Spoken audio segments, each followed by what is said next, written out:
and business should be diggante between 2001 since nga xam 2001 ne biñ ko xayma nee nañu 2001 92 milliards when de francs CFA lañ ko xayma woon. it was initiated associate trade between ak 2023 countries. bii ñu génn ñu xayma ko 2023 117 milliards. we are talking about Évolution 117 billion.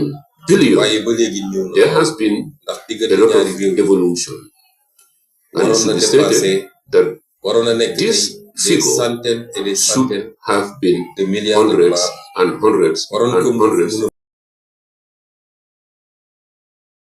and this should be multiplied by a loolu 10 mooy suñu ambition or nag ci by diggante 5. This is our ambition. fii ak ñetti at Again, now towards ñu ne the next 117 3 milliards yi years, ñëwoon ni moom la ñu the xayma 117 billion relation commerciale in terms of commercial 500 trade, milliards de dollars. we hope that de this francs would CFA. attain boobaa $500 million.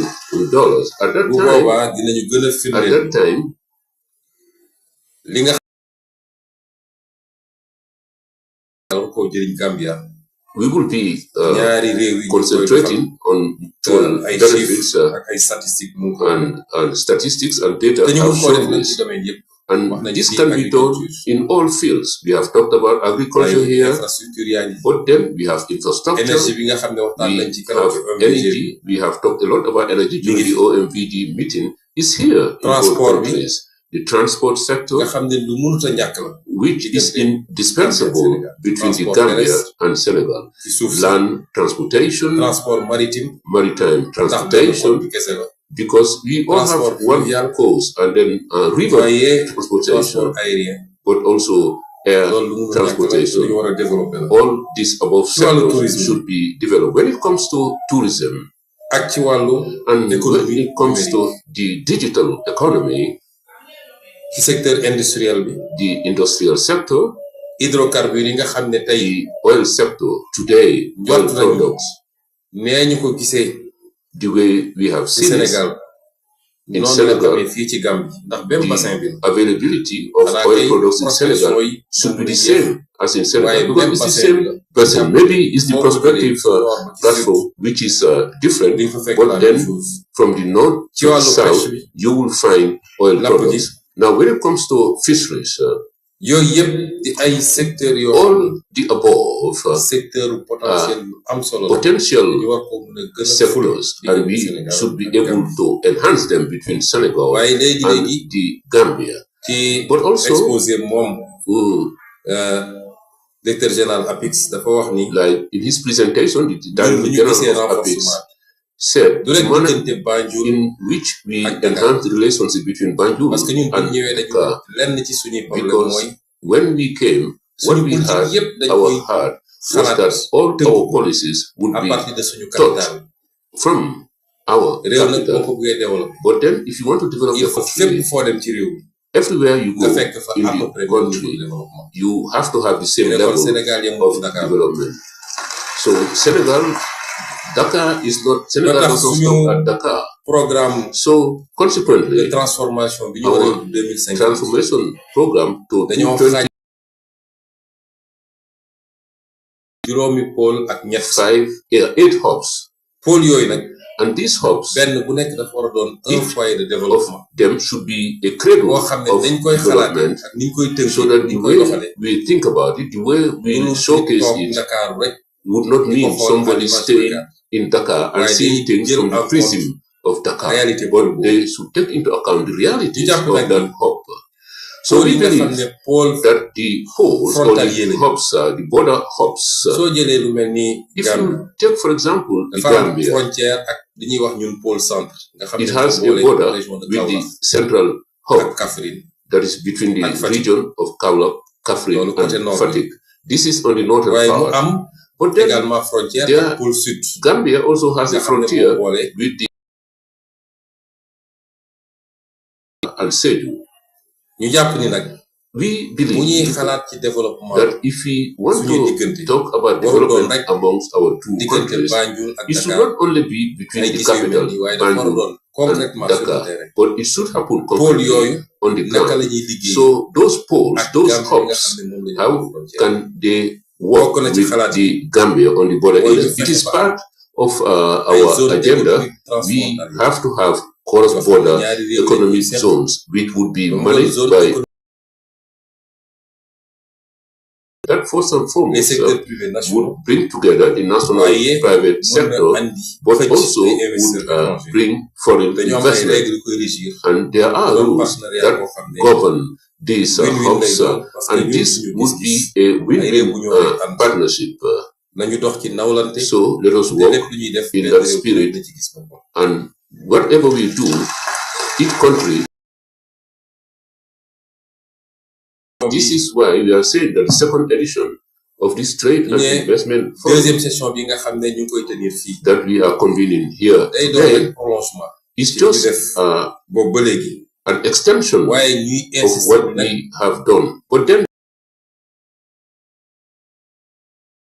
for us, Africa should know where our backwardness is.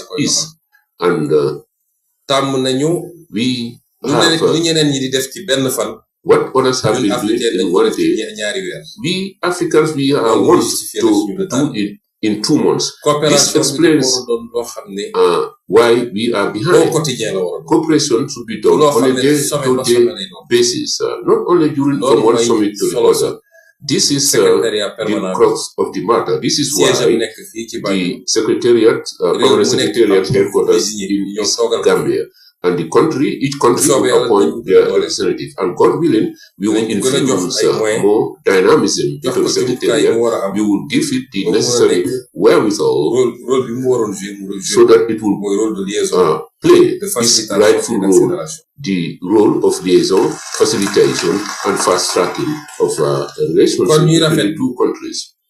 So we are happy, we commend that for some months, it as if the cooperation between two countries has been rekindled. Because in last July, we convened two important meetings. The session of the trade committee, we met, but then most especially, it is the second bilateral meeting between the two countries, and attended by the two custom administrations, and they have taken fruitful decisions to enhance the investment and business relationship between the two countries. So, Mr. Vice President, their invitees, we are here. We are here to showcase our relationship and also the international relationship. Our priority is Africa before else. And within Africa, our priority is the sub-region. But then within the sub-region, our priority would be our immediate neighbors, because Senegal cannot go and leave behind Senegal, neither can the Gambia go without leaving Senegal. Now, I cannot conclude without thanking His Excellency President Adama Barrow for the welcome, but I would also like to congratulate His Excellency Mr. Barrow, because the summit we had not long ago here, without his leadership, we would not have attained the result. So on behalf of President Bassirou, we would like to congratulate President Barrow, but please allow me to congratulate the Lord Mayor of Banjul, my friend, my sister, for her welcome. I would like to express because it is good that she is here. She is the one who is welcoming us here. So we thank you, we greet you, and in your respective works, we would like to wish you all the success. May God give us more. Senegal and the Gambia are one and the same. Nothing can divide the two countries. Long live Senegal, long live the Republic of the Gambia.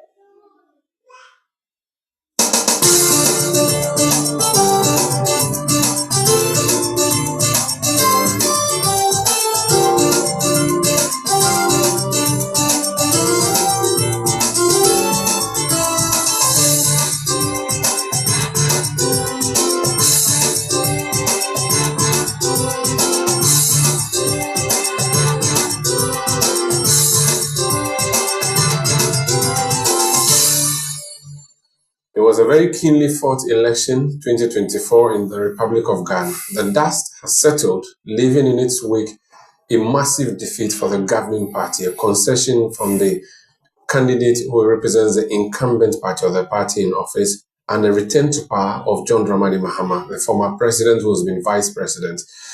Today, we are reflecting on the New Patriotic Party's campaign through the man who was in charge of communicating the message of Dr. Mahmoud Bawumia. He was very hopeful the last time I spoke to him on face-to-face. Today, I've brought him back on face-to-face to ask him what happened to the miracle that he promised. My name is Umaru Sandawad, and you're welcome to Face-to-Face on Channel 1 Television.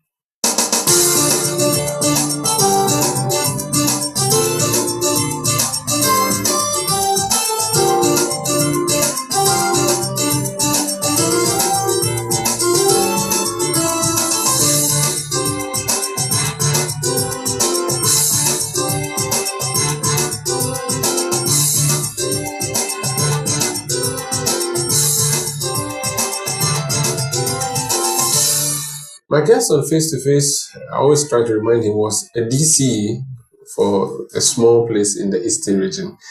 He's been elevated to work in a coordinating affairs at coordinating between local government and several other ministries to ensure that local governance system works. He actually holds that position. However, when Dr. Mahmoud Bawumia constituted his campaign, he named this young man his director of communication, Dennis Miracle Abuaje. He's my guest on Face-to-Face. How are you doing? Well, I'm fine. I thought you were going to protest when I said you were a DC for a small village. Oh, Or right now, the fight inside you has finished. You know, when you go into that main battle and you come back, you have to avoid it a little. You have bigger things to worry about. You are cleaning the business. So me on the list of your worries. Yeah, the list of issues. Chale, why What guy lose? Yeah, it's a very devastating loss. You know, it's a very devastating loss. I mean, I have insisted that this is a loss that we didn't see coming. I mean, you go into an election, you win or lose, but to lose by this margin, it was quite shocking. Remember when with 1 million, that was historic. It's unimaginable. Exactly. And in fact, very few people could have predicted that we could have a repeat in the very near future, especially as early as 8 years later, and for it to even almost double. You know, so it's something that we're really doing some very deep introspections and figure out what exactly went wrong. You say you didn't see it coming. Nana Kumia saw it coming in February. He said that when you were doing your tracking, as of February, you were 10 points behind and you were working hard to try and even that up. It must have been a big struggle. I think I spoke with Nana Korea yesterday and he clarified that point. You know, initially the way they put it. Yeah, I hosted him on exactly. They put it as if, you knew you're losing, but you went on no. You remember Dr. Bawumia was elected in November 2023. So it's actually a fact that, and I've always said it, that's at November, we were trailing. I mean, in fact, in 2022, the conversation even was, what kind of message were we even going to tell the people? In 2022, it was almost impossible to even imagine how we even stand in front of the Ghanaian people. So with hindsight, you started losing the election 2 years even before the election, but you thought you put in some measures to offset that. Of course. I mean, that's something that, we're trailing because of the obvious economic challenges. The 2022 economic challenges were quite harsh. That was the time, I think the dollar moved from 5-6 cedis as at January to almost about 17 cedis as at December 2022. You know, that was a period where the UK, for instance, they had to change their prime ministers about 3 times within 6 months. You know, cement moved from 30 cedis to close about 60 cedis. It was a very difficult period. And so in 2022, it was almost like a called off situation. But you realize that some part of 2023, that's where the recovery started. That's where we started getting back on our feet. So even oil went all the way to about 1,500 there, to the 25 kg to about 1,500, 550. So you could see improvement, So the expectation was that once we seen recovery, coupled with all the other things that had been intact, the social interventions, the social safety net, the infrastructure development, you become quite hopeful, right? And yet we were, that's not the case. But the pools right from 2022, somewhere June all the way to, so you realize that somewhere from the second quarter of 2023, then people started saying, we're on track. It started closing up. And we constantly admitted that we are catching up. At some point, we find it surprising that we've been able to catch up, this much. So yes, it was a difficult task. We had to really work our way back up. What's the role of honesty in our campaigns? Do you have to be dishonest to get the votes? Even if you knew that things were hard, did you have to say, no, things were not hard? Was that supposed to be the approach? Must that be the approach? I want a single person on the Bawumia campaign trail, or let me use Bawumia, I think he's the point person. I want a single example of when Dr. Bawumia said things are not hard. He's never done that. In fact, if you pick his manifesto and you follow his campaign messaging, his manifesto and campaign messaging is all hinged on the back of things are difficult, but this is a proposition. So there was an absolute unconditional acknowledgement of the difficult situation we found ourselves. In fact, the closest we came to easing that conversation was, we are recovering, we're turning the corner. And if somebody tells you we're turning the corner, it means that there's an acknowledgement of us having some difficulty. So that assertion cannot also be correct. I think if you're going to even compare governments, you'd realize it is this government that has actually been honest to accept that we have challenges. Are you sure? You always told us that it was not your fault, it was Vladimir Putin's fault. And Ghanaians didn't know Vladimir Putin. Acknowledging that there are challenges or not acknowledging that there are challenges isn't the same as... The ones you acknowledge, you attribute to somebody else. Isn't the same as trying to explain what the causal issues are. They're not the same. So let's not confuse the two. Okay. So there's an acknowledgement that we are going through challenges. You have not. So my point to you is that when people said things were hard, you either reminded them of there was doom solve, where you had this coinage that the alternative was scarier. So as in, be content. In fact, to put it loosely, you appreciate the fact that you are the ones in charge at this time, and that if you were not the ones in charge, it would have been worse. Now, that's not an acknowledgement. The times you acknowledge to, you say to us that, oh, it's happening. You just said it now, that in the UK it's happening, in Australia it's happening, and that is Vladimir Putin who is causing all of these things. That's not an honest acknowledgement. When you acknowledge, you're supposed to acknowledge fully with your chest, like John Mahama did with Dunso. He said, yes, I've caused it, but I fixed it. But you, no. So again, then I get confused because like you moved around in circles and come to the same place. So the point is this. You talk about acknowledging difficulties. And I'm saying that in us, that is a different, so that's the first point, that's the first part. There is nowhere Dr. Mahmoud Bawumia ever said that, no, you're hungry, but no, you don't know, it's not true you're hungry. There was an absolute acknowledgement of our challenges. He spoke about cost of living. He spoke about jobs. He spoke about cost of doing businesses. He spoke about how taxes and our tax regime is affecting business communities. He constantly spoke about that. That is an honest acknowledgement of the facts that there are difficulties. Now, if you're going to be honest, then you should also be honest about what the issues are, because the Ghanaian people deserve to know what the causal issues are. It will be dishonest on your part to try and shield the causal issues from the Ghanaian people. And so, is it not true that in 2020, between 2020 and 2024, the global economy went through crisis? That is honest admission of the issues. Is it not true that the COVID had a huge implication on the world economy and it affected countries at different scales? That is an honest admission of the issues. Is it not true that our trade partners, the Asian countries, the European countries, had some difficult economic challenges. The US had seen 40-year-old inflation. UK, same. They were struggling with their labor issues. Even basic goods to consume were issues. Germany were struggling with oil and flour. Those are facts. It's not a fact that these things affected our economy. That is true. So it is rather dishonest if you contend this honest truth of what the causal issues are. That does not negate your acknowledgement, because beyond that, then Dr. Baumia goes on to give proposals on how to deal with the difficulties.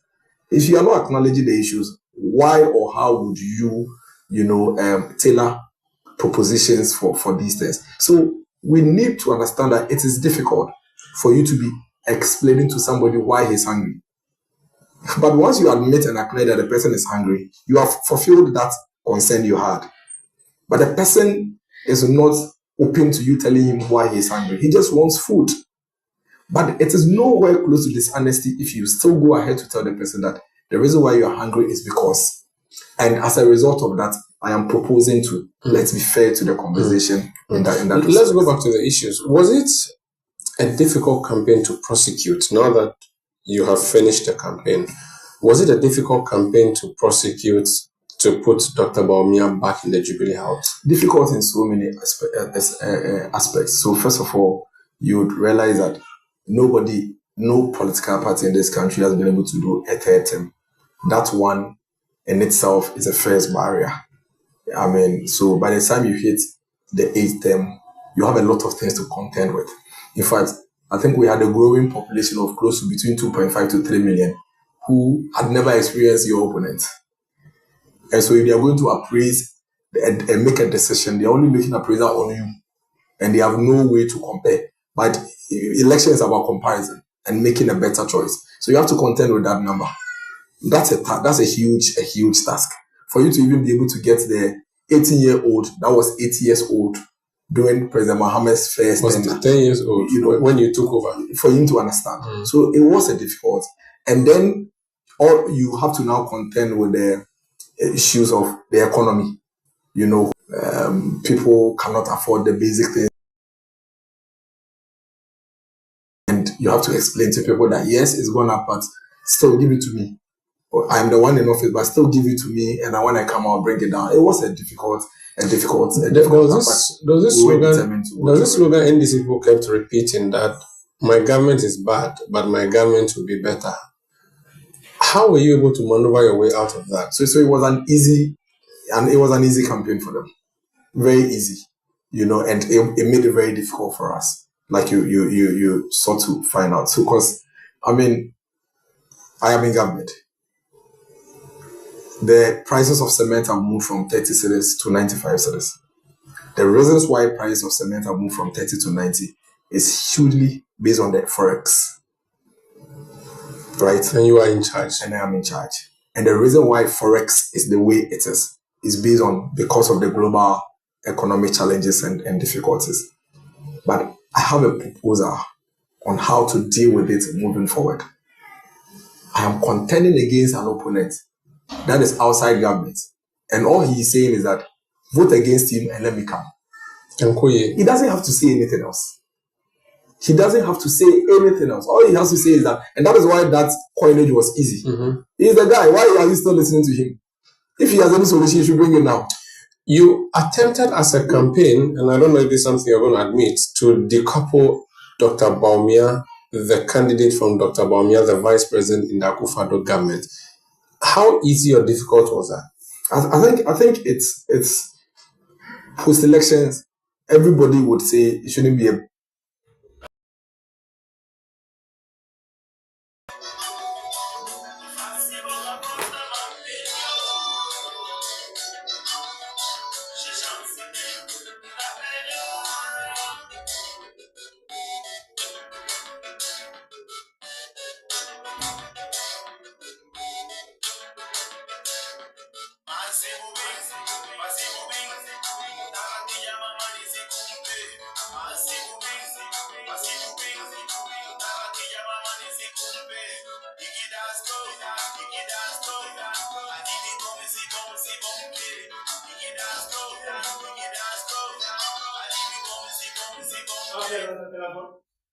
Because that's the fact, that's the truth.